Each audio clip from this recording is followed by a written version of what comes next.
Hello friends, welcome to study कर। मैं हूं आपका दोस्त प्रभाकर। आज के इस इंपॉर्टेंट लेक्चर में हम सभी डिस्कस करने वाले हैं 10 अगस्त 2024 के मोस्ट इंपॉर्टेंट करंट अफेयर्स के क्वेश्चन। तो आप इस पूरे लेक्चर को बहुत ही ध्यान से लास्ट तक जोड़ देखिएगा। दोस्तों, आपसे पहला और इंपॉर्टेंट क्वेश्चन पूछा जा रहा है, देश का पहला अनाज एटीएम किस राज्य में लॉन्च हुआ है? काफी इंपॉर्टेंट क्वेश्चन है। आंसर हो जाएगा ओडिशा। तो ओडिशा राज्य में देश का पहला अनाज एटीएम लॉन्च किया गया है। अब एटीएम की मशीन से तो सभी लोग परिचित होंगे। तो एटीएम में आप पैसा निकालते हैं, उसी प्रकार से ओडिशा के भुवनेश्वर में देश का पहला ग्रेन एटीएम यानी अनाज वितरण मशीन लॉन्च की गई है। तो इस मशीन के माध्यम से जो पब्लिक डिस्ट्रीब्यूशन सिस्टम यानी पीडीएस के तहत जो लाभार्थी होते हैं, जिनके पास राशन कार्ड होता है, उनको अनाज मिल सकेगा। तो ये जो मशीन है, इसमें 5 मिनट में 50 किलो अनाज प्राप्त हो सकता है। तो अभी ये मशीन भुवनेश्वर में लॉन्च की गई है। धीरे धीरे इसको पूरे ओडिशा में लागू किया जाएगा। दोस्तों, इस मशीन में आपको राशन कार्ड का जो नंबर है वो दर्ज करना होगा, या फिर आपके पास आधार कार्ड है उसका नंबर दर्ज करना होगा। उसके बाद आप भारत के किसी भी राज्य के लाभार्थी हो, आपको वहां पर अनाज मिल जाएगा। 2024 में प्रथम घटनाएं डिस्कस कर लेते हैं। तो अभी हाल ही में भारत का पहला जीआई टैग वाला अंजीर जूस किस देश में निर्यात किया गया है? तो ये पोलैंड देश में निर्यात किया गया है। भारत का पहला सौर मिशन कौन है? आदित्य L1। भारत का पहला साहित्य शहर कौन बना है? कोझिकोड। भारतीय सेना ने पहला अत्याधुनिक स्किन बैंक कहां शुरू किया है? तो ये आर्मी हॉस्पिटल नई दिल्ली में शुरू किया है। समलैंगिक विवाह को मंजूरी देने वाला पहला दक्षिण पूर्वी एशियाई देश कौन बना है? थाईलैंड। चेक इन सामान के लिए भारत का पहला सेल्फ सर्विस मैकेनिज्म कहां लॉन्च किया गया है? तो यह दिल्ली एयरपोर्ट में लॉन्च किया गया है। दुनिया का पहला इलेक्ट्रिक व्हीकल बैटरी पासपोर्ट किसने लॉन्च किया है? वोल्वो ने लॉन्च किया है। दुनिया का पहला 3D प्रिंटेड स्पेस रॉकेट कौन है? अग्निबाण। दोस्तों, भारत का पहला ग्रीन हाइड्रोजन प्लांट किसने चालू किया है? गेल इंडिया लिमिटेड ने। दुनिया का पहला 6G डिवाइस किसने लॉन्च किया है? जापान ने। सभी ग्लेशियरों को खोने वाला पहला देश कौन है? वेनेजुएला। यानी वेनेजुएला देश के सभी ग्लेशियर लगभग पिघल गए हैं। भारत का पहला स्वदेशी बॉम्बर यूएवी कौन है? तो वो है FWD-200B। यानी कि यह ऐसा ड्रोन है जिसके माध्यम से बॉम्ब बरसाए जा सकते हैं। भारतीय सेना और पुनीत बालन ग्रुप ने पहला संविधान गार्डन कहां बनाया है? तो ये पुणे में बनाया है। अच्छा, पूर्वी भारत का पहला दिव्यांग विश्वविद्यालय कहां खोला जाएगा? झारखंड में। विश्व का पहला एशियाई किंग गिद्ध संरक्षण और प्रजनन केंद्र कहां बनाया गया है? उत्तर प्रदेश के महाराजगंज में। भारत का पहला सरकारी स्वामित्व वाला ओटीटी प्लेटफॉर्म किसने लॉन्च किया है? केरल ने लॉन्च किया है। तो ये सभी घटनाएं आप नोट कर लें, एग्जाम की दृष्टि से ये काफी इंपॉर्टेंट है। बात आई है ओडिशा की। तो ओडिशा का गठन हुआ था 1 अप्रैल 1936 को। इसलिए 1 अप्रैल को उत्कल दिवस मनाया जाता है, क्योंकि ओडिशा को उत्कल भी कहा जाता है। राजधानी क्या है इसकी? भुवनेश्वर। चीफ मिनिस्टर हैं मोहन चरण मांझी। आपको याद रखना है इनकी पार्टी का क्या नाम है? बीजेपी। राज्यपाल कौन है? रघुबर दास। विधानसभा की 147, राज्यसभा की 10 और लोकसभा की 21 सीटें हैं। आप इस पूरे लेक्चर को बहुत ही ध्यान से लास्ट तक देखिएगा। लास्ट में आपसे क्वेश्चन पूछा जाएगा जिसका आंसर आपको कमेंट बॉक्स में बताना है। अगर आप चैनल पर पहली बार आए हैं तो सब्सक्राइब कर लें, बेल आइकन भी दबा लें, जिससे आपको समय पर सबसे पहले नोटिफिकेशन मिल सकेगा। दोस्तों, आप स्टडी करके ऐप को डाउनलोड कर सकते हैं। उसका लिंक डिस्क्रिप्शन बॉक्स में दिया गया है। तो वहां पर जुलाई माह के करंट अफेयर्स की ई बुक मिल जाएगी, हिंदी और इंग्लिश दोनों मीडियम में। तो ये आपके एग्जाम के लिए काफी इंपॉर्टेंट है, तो इसे आप ऐप से प्राप्त कर सकते हैं। इसमें सभी टॉपिक कवर किए गए हैं जो कि एग्जाम के लिए बहुत ही इंपॉर्टेंट है। इसके अलावा आपको एमसीक्यूज भी मिल जाएंगे इस ई बुक में। अगला क्वेश्चन है, काफी इंपॉर्टेंट क्वेश्चन है, दिवस से रिलेटेड है। अंतरराष्ट्रीय आदिवासी दिवस कब मनाया जाता है? तो हर साल 9 अगस्त को अंतरराष्ट्रीय आदिवासी दिवस मनाया जाता है। तो पूरी दुनिया में यह दिवस 9 अगस्त को ही मनाया जाता है। अच्छा, 1 अगस्त की बात करें तो वर्ल्ड वाइड वेब डे मनाया जाता है। 6 अगस्त को हिरोशिमा दिवस मनाया जाता है और 7 अगस्त को राष्ट्रीय हथकरघा दिवस मनाया जाता है। तो ये दिवस भी आप नोट कर लें। चलिए इस क्वेश्चन को डिस्कस करते हैं। तो अगर आपसे पूछा जाए कि पहली बार अंतर्राष्ट्रीय आदिवासी दिवस कब मनाया गया था, 9 अगस्त 1995 को। यह दिवस क्यों मनाया जाता है? तो इस दिवस को मनाने के पीछे का जो उद्देश्य है वो है आदिवासियों के योगदान और उनके राइट्स के बारे में लोगों को जागरूक किया जाए। 2024 की थीम है स्वैच्छिक अलगाव और प्रारंभिक संपर्क में आदिवासी लोगों के अधिकारों की रक्षा, यानी protecting the right of indigenous peoples in voluntary alienation and early contact. तो ये है 2024 की थीम। चलिए कुछ आंकड़े डिस्कस करते हैं। तो यूनाइटेड नेशन के अनुसार दुनिया भर में लगभग 90 देशों में 476 मिलियन आदिवासी लोग रहते हैं, यानी कि पूरे दुनिया की जितनी भी पॉपुलेशन है उनमें 6.2% हिस्सा किसका है? आदिवासी लोगों का है। दोस्तों, विश्व में जितने भी आदिवासी हैं उनमें 70.5% आदिवासी एशिया महाद्वीप में रहते हैं। इसके बाद 16.3% आदिवासी अफ्रीका में और 11.5% आबादी लैटिन अमेरिका में रहते हैं। तो ये फैक्ट भी आप याद रखिएगा। भारत में जनजातीय गौरव दिवस कब मनाया जाता है? 15 नवंबर को मनाया जाता है, बिरसा मुंडा जी की याद में। ये फैक्ट भी काफी इंपॉर्टेंट है। विश्व की प्रमुख जनजातियां डिस्कस करते हैं, जैसे एसेस्किमो जनजाति उत्तरी अमेरिका महाद्वीप में पाई जाती है, रेड इंडियन उत्तरी अमेरिका में, माया जनजाति मैक्सिको में, याकी जनजाति संयुक्त राज्य अमेरिका में, होपी जनजाति अमेरिका में, बोरो जनजाति ब्राजील में, पिग्मी जनजाति कांगो बेसिन और अफ्रीका में पाई जाती है, बुशमैन जनजाति कालाहारी मरुस्थल अफ्रीका में पाई जाती है और मसाई जनजाति अफ्रीका महाद्वीप में पाई जाती है। तो ये हैं विश्व की कुछ प्रमुख जनजातियां। अगला क्वेश्चन है, काफी इंपॉर्टेंट क्वेश्चन है, नीरज चोपड़ा ने पेरिस ओलंपिक 2024 के अंदर कौन सा मेडल जीता है? आंसर हो जाएगा सिल्वर मेडल। तो नीरज चोपड़ा ने जेवलिन थ्रो में पेरिस ओलंपिक 2024 में सिल्वर मेडल जीता हुआ है।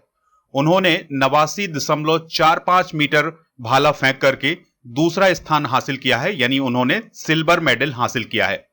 इस प्रकार से नीरज चोपड़ा लगातार 2 ओलंपिक में मेडल जीतने वाले भारत के तीसरे प्लेयर बने हैं। इससे पहले उन्होंने टोक्यो ओलंपिक 2020 के अंदर गोल्ड मेडल जीता था और अब 2024 के अंदर उन्होंने सिल्वर मेडल जीता हुआ है। नीरज चोपड़ा से पहले रेसलर सुशील कुमार और पीवी सिंधु ने लगातार 2 ओलंपिक में मेडल जीते हुए हैं। तो जिस प्रतियोगिता में नीरज चोपड़ा खेल रहे थे उसी प्रतियोगिता में पाकिस्तान के अरशद नदीम ने जेवलिन थ्रो में एक ओलंपिक रिकॉर्ड बनाया है और उन्होंने 92.97 मीटर का भाला फेंक करके गोल्ड मेडल हासिल किया है। और ब्रॉन्ज मेडल किसने जीता है? ग्रेनेडा के एंडरसन पीटर्स ने। इन्होंने 88.54 मीटर का भाला फेंक करके ब्रॉन्ज मेडल हासिल किया है। आपको याद रखना है कि नीरज चोपड़ा ने टोक्यो ओलंपिक 2020 के अंदर 87.58 मीटर का भाला फेंका था और पेरिस ओलंपिक 2024 में उन्होंने 89.45 मीटर का भाला फेंका है। नीरज चोपड़ा को कौन कौन से अवार्ड मिले हैं इसको भी डिस्कस कर लेते हैं। तो 2018 में उन्हें अर्जुन अवार्ड दिया गया था, 2020 में विशिष्ट सेवा मेडल दिया गया था, 2021 में उन्हें राजीव गांधी खेल रत्न पुरस्कार दिया गया था, 2022 में परम विशिष्ट सेवा मेडल और 2022 में ही उन्हें पद्मश्री से सम्मानित किया गया था। देखिए, ओलंपिक में तो उनके 2 मेडल हैं, तो 2020 में गोल्ड और 2024 में सिल्वर।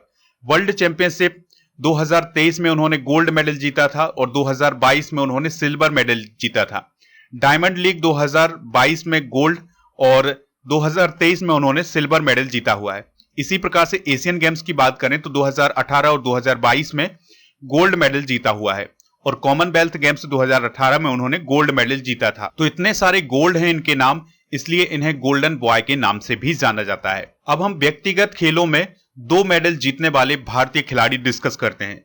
तो पहला नाम है रेसलर सुशील कुमार का। तो इन्होंने 2008 में ब्रॉन्ज मेडल और 2012 में सिल्वर मेडल जीता था। पीवी सिंधु ने बैडमिंटन में 2016 में सिल्वर और 2020 में ब्रॉन्ज मेडल जीता था और मनु भाकर ने पेरिस ओलंपिक 2024 के अंदर शूटिंग में 2 ब्रॉन्ज मेडल जीते हुए हैं और नीरज चोपड़ा ने 2020 में गोल्ड और 2024 में सिल्वर मेडल जीता है जेवलिन थ्रो में। लेकिन आपको यह भी याद रखना है कि आजादी से पहले नॉर्मन प्रिचर्ड ने 1900 के ओलंपिक में एथलेटिक्स में भारत का प्रतिनिधित्व किया था और उन्होंने 2 मेडल जीते थे। अगला क्वेश्चन एक्सरसाइज से रिलेटेड है। अभ्यास उदार शक्ति 2024 का आयोजन भारत और किस देश के बीच हुआ है? आंसर हो जाएगा इसका मलेशिया। तो भारत और मलेशिया के बीच में अभी हाल ही में अभ्यास उदार शक्ति 2024 का आयोजन किया गया है। भारत और नेपाल के बीच में सूर्य किरण अभ्यास होता है। भारत और किर्गिस्तान के बीच में खंजर अभ्यास होता है। भारत और इजिप्ट के बीच में साइक्लोन अभ्यास अभी हाल ही में आयोजित किया गया है। चलिए अभ्यास उदार शक्ति 2024 के बारे में कुछ बेसिक जानकारी डिस्कस करते हैं। तो यह एक वायुसेना अभ्यास था और इसका आयोजन मलेशिया के कुआंतन में किया गया है और इसमें भारत की तरफ से सुखोई 30 MKI विमान ने हिस्सा लिया था। इस बात को भी आपको याद रखना है। और यह अभ्यास 5 से 9 अगस्त 2024 तक किया गया है। चलिए कुछ प्रमुख मिलिट्री एक्सरसाइज डिस्कस करते हैं। जैसे अभ्यास डस्ट लेक का आयोजन भारत उज्बेकिस्तान के बीच। IMT ट्राइलेट 2024 का आयोजन भारत मोजाम्बिक और तंजानिया के बीच हुआ है। IMT का मतलब है इंडिया, मोजाम्बिक और तंजानिया। टाइगर ट्रायम्फ 2024 का आयोजन भारत अमेरिका। अभ्यास लामेतिये का आयोजन भारत सेशेल्स। सी डिफेंडर्स का आयोजन भारत अमेरिका। समुद्र लक्ष्मण का आयोजन भारत मलेशिया। और धर्म गार्जियन एक्सरसाइज 2024 भारत जापान के बीच हुई है। शांति प्रयास 4 अभ्यास का आयोजन एक बहुराष्ट्रीय अभ्यास आयोजन था जो कि नेपाल देश में आयोजित किया गया था। वायु शक्ति 2024 का आयोजन भारत में किया गया है और सदा तंसीक 2024 का आयोजन भारत और सऊदी अरब के बीच आयोजित किया गया है। मलेशिया की बात करें तो यह एशिया महाद्वीप का ही एक देश है। कैपिटल इसकी कुआलालंपुर है। करेंसी है मलेशियाई रिंगिट और राजा हैं यहाँ के सुल्तान इब्राहिम इस्कंदर और प्राइम मिनिस्टर हैं अनवर इब्राहिम। अगला क्वेश्चन आपसे पूछा जा रहा है, कामिल मद्दौरी किस देश के पीएम बने हैं? आंसर हो जाएगा ट्यूनीसिया। तो ट्यूनीसिया देश के पीएम कौन बने हैं? कामिल मद्दौरी बने हैं। यहां पर बात आई है सिंगापुर की। तो लॉरेंस बोंग प्राइम मिनिस्टर बने हैं सिंगापुर के। लिथुआनिया के राष्ट्रपति बने हैं गितानस नौसेदा और श्रीलंका के प्राइम मिनिस्टर कौन है? दिनेश गुणवर्धने। तो ये फैक्ट भी आप नोट कर लीजिएगा। दोस्तों अभी हाल ही में ट्यूनीसिया के राष्ट्रपति हैं कैस सैयद। तो उन्होंने एक बहुत ही बड़ा बदलाव किया है और उन्होंने अहमद हचानी को प्रधानमंत्री पद से हटा दिया है, बर्खास्त कर दिया है और कामिल मद्दौरी को प्रधानमंत्री नियुक्त किया है। अब ऐसा क्यों किया है?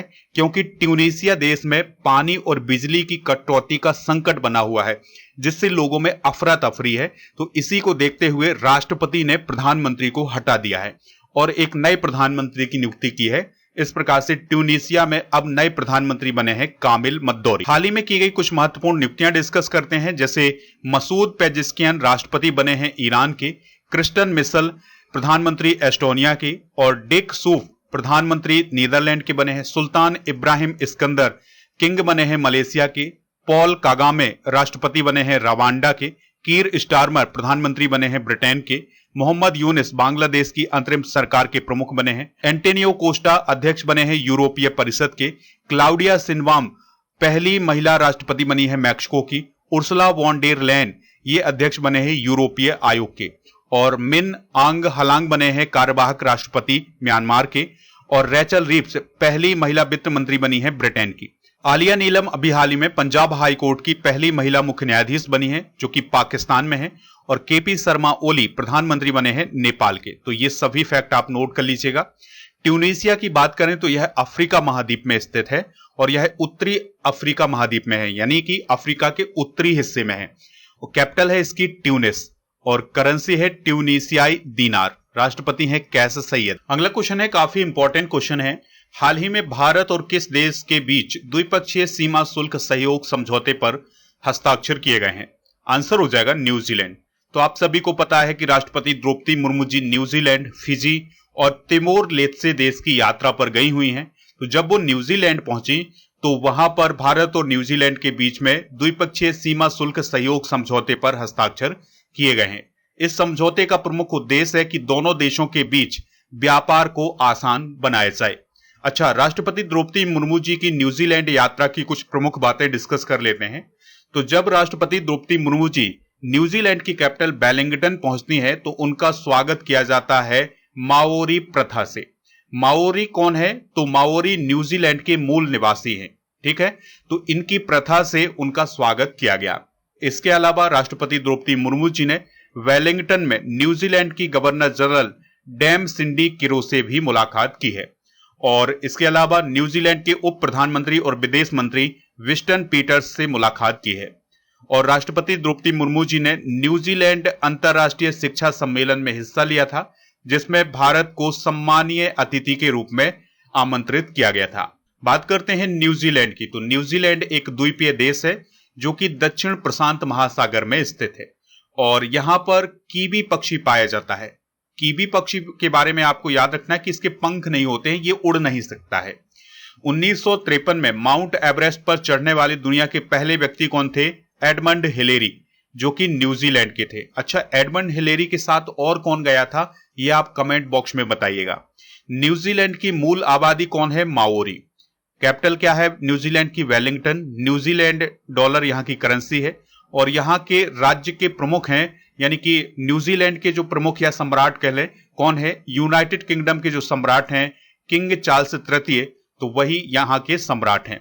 और प्रधानमंत्री कौन है? Christopher Luxon. अगला क्वेश्चन है, विशालगढ़ के पास खोजी गई नई फूलदार पौधों की प्रजाति का नाम किसके नाम पर रखा गया है? शिवाजी महाराज के नाम पर रखा गया है।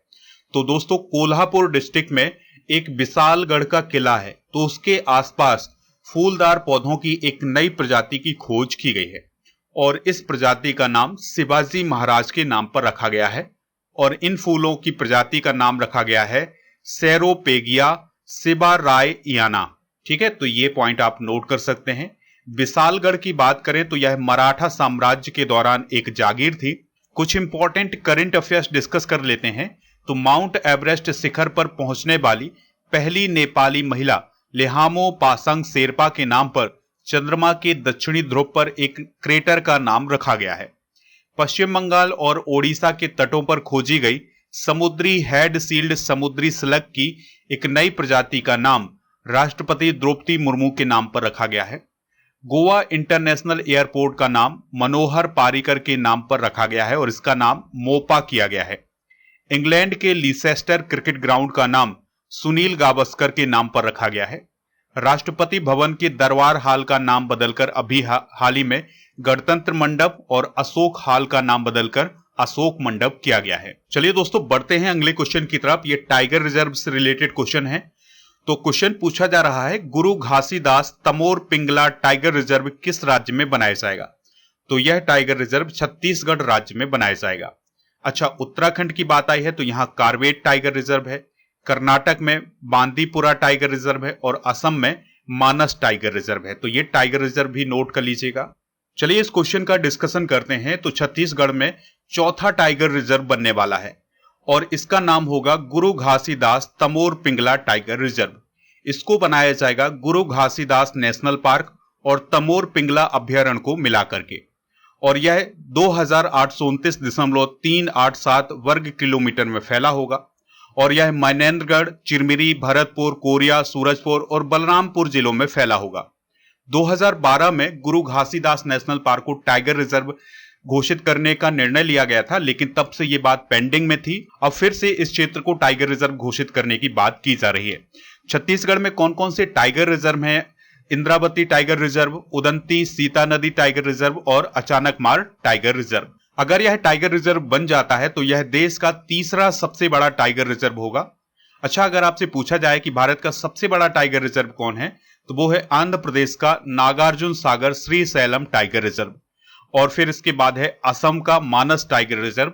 अगर ये टाइगर रिजर्व बन जाता है तो यह देश का तीसरा सबसे बड़ा टाइगर रिजर्व होगा। चलिए कुछ इंपॉर्टेंट फैक्ट डिस्कस करते हैं। तो वर्तमान में भारत में कुल 55 टाइगर रिजर्व हैं और जो 55वां टाइगर रिजर्व बना था वो राजस्थान का धौलपुर करौली टाइगर रिजर्व था, जिसे 2023 में टाइगर रिजर्व घोषित किया गया था। अच्छा, भारत का पहला टाइगर रिजर्व कौन था? तो उत्तराखंड का जिम कार्बेट। इसे 1 अप्रैल 1973 को टाइगर रिजर्व घोषित किया गया था। क्षेत्रफल की दृष्टि से सबसे बड़ा टाइगर रिजर्व है नागार्जुन सागर श्रीशैलम, और क्षेत्रफल की दृष्टि से सबसे छोटा टाइगर रिजर्व है पेंच टाइगर रिजर्व, जो कि महाराष्ट्र में है। अच्छा दोस्तों, अगर आपसे पूछा जाए कि टाइगर मैन ऑफ इंडिया के नाम से किसे जाना जाता है, कैलाश सांखला को। प्रोजेक्ट टाइगर किस वर्ष लॉन्च किया गया था? 1973 में। और वर्ल्ड टाइगर डे कब मनाया जाता है? यह मनाया जाता है 29 जुलाई को। अगर भारत के किसी भी हिस्से में टाइगर रिजर्व बनाया जा रहा है तो उससे पहले किसकी मंजूरी लेनी होती है? नेशनल टाइगर कंजर्वेशन अथॉरिटी की, यानी NTCA की। अगला क्वेश्चन आपसे पूछा जा रहा है, गांधीवादी शोभना रानाडे का निधन हो गया है, उन्हें किस वर्ष पद्म भूषण से सम्मानित किया गया था? तो 2016 में उन्हें पद्म भूषण से सम्मानित किया गया था। तो शोभना रानाडे एक प्रसिद्ध गांधीवादी और सामाजिक कार्यकर्ता थी। उनका 99 वर्ष की उम्र में निधन हो गया है पुणे, महाराष्ट्र में। शोभना रानाडे 18 साल की उम्र में महात्मा गांधी से मिली थी, इस बात को भी आप याद रखिएगा, यानी कि इनकी महात्मा गांधी जी से भी मुलाकात हुई थी। उन्होंने अपना जीवन वंचित महिलाओं और बच्चों के उत्थान के लिए समर्पित कर दिया था। उन्हें 2011 में पद्म भूषण से सम्मानित किया गया था। अच्छा दोस्तों, यहां पर पद्म भूषण की बात आई है, जो कि एक नागरिक सम्मान है। तो भारत में कौन कौन से नागरिक सम्मान दिए जाते हैं? भारत रत्न, पद्म विभूषण और पद्मश्री। ठीक है, तो सर्वोच्च नागरिक सम्मान है भारत रत्न, फिर इसके बाद पद्म विभूषण, फिर पद्म भूषण और फिर पद्मश्री। दोस्तों 2024 में 5 लोगों को भारत रत्न दिया गया है, यह बात भी आप याद रखिएगा। कर्पूरी ठाकुर, लाल कृष्ण आडवाणी, चौधरी चरण सिंह, PV नरसिम्हा राव और MS स्वामीनाथन। तो इन 5 लोगों को भारत रत्न दिया गया है 2024 में। अगला क्वेश्चन है, कैबिनेट की नियुक्ति समिति यानी ACC ने किसे SBI के अध्यक्ष के रूप में नियुक्ति को मंजूरी दे दी है? आंसर हो जाएगा चल्ला श्रीनिवासुलु शेट्टी, यानी चल्ला श्रीनिवासुलु शेट्टी SBI के नए अध्यक्ष बन गए हैं और उन्होंने दिनेश कुमार खारा का स्थान लिया है। उनकी जो नियुक्ति की गई है वो 3 वर्ष के लिए की गई है, इस बात को आप याद रखिएगा। अच्छा, SBI में अगर कोई अध्यक्ष बनता है तो वो कितनी उम्र तक अध्यक्ष रह सकता है? तो वो 63 वर्ष की उम्र तक अध्यक्ष रह सकता है, इस बात को आप याद रखिएगा। इसके अलावा SBI के प्रबंध निदेशक के रूप में राणा आशुतोष कुमार सिंह की नियुक्ति की गई है। भारतीय स्टेट बैंक की बात करें तो यह देश का सबसे बड़ा सरकारी बैंक है और इसमें भारत सरकार की जो हिस्सेदारी है वो 56.92% है। 1 जुलाई 1955 को इसकी स्थापना हुई थी। मुख्यालय इसका मुंबई में है और SBI दुनिया के 29 देशों में काम करता है। तो दोस्तों ये थे आज के करंट अफेयर्स के क्वेश्चन। चलिए अब हम कल के करंट अफेयर्स के क्वेश्चन एक बार रिवाइज कर लेते हैं। 15 अगस्त 2024 को अर्थ ऑब्जर्वेशन सैटेलाइट एट यानी EOS एट किस अंतरिक्ष एजेंसी के द्वारा लॉन्च किया जाएगा? इसरो। लोकसभा में वक्फ संशोधन विधेयक 2024 किसने पेश किया है? किरेन रिजिजू ने। पहला राष्ट्रीय विज्ञान पुरस्कार किसे प्रदान किया गया है? चंद्रयान 3 टीम को। भारतीय सेना के द्वारा पर्वत प्रहार अभ्यास किस राज्य केंद्र शासित प्रदेश में आयोजित किया जा रहा है? लद्दाख में। चौथी CAVA महिला वॉलीबॉल नेशंस लीग किस देश ने जीती है? भारत ने।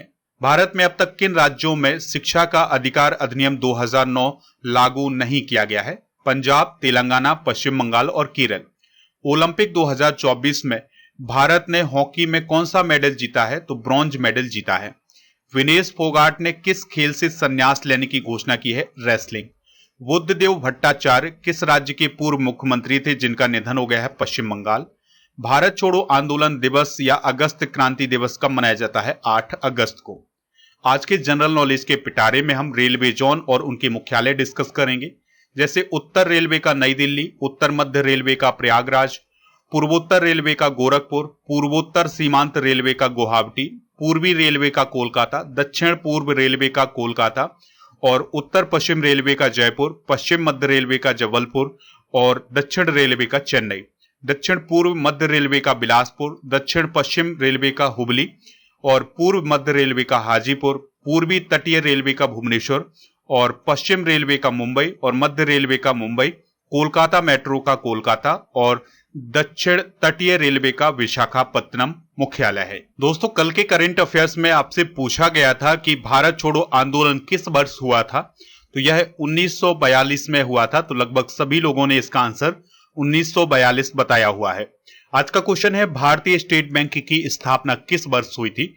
जो भी इसका राइट आंसर हो कमेंट बॉक्स में जरूर बताएं, हमें इंतजार रहेगा आपके आंसर का। आप स्टडी करके ऐप को डाउनलोड कर लें, वहां पर आपको paid course, e book, test series, daily current affairs और PDF ये सभी मिल जाएगा। इसके अलावा टेस्ट पास भी मिल जाएगा।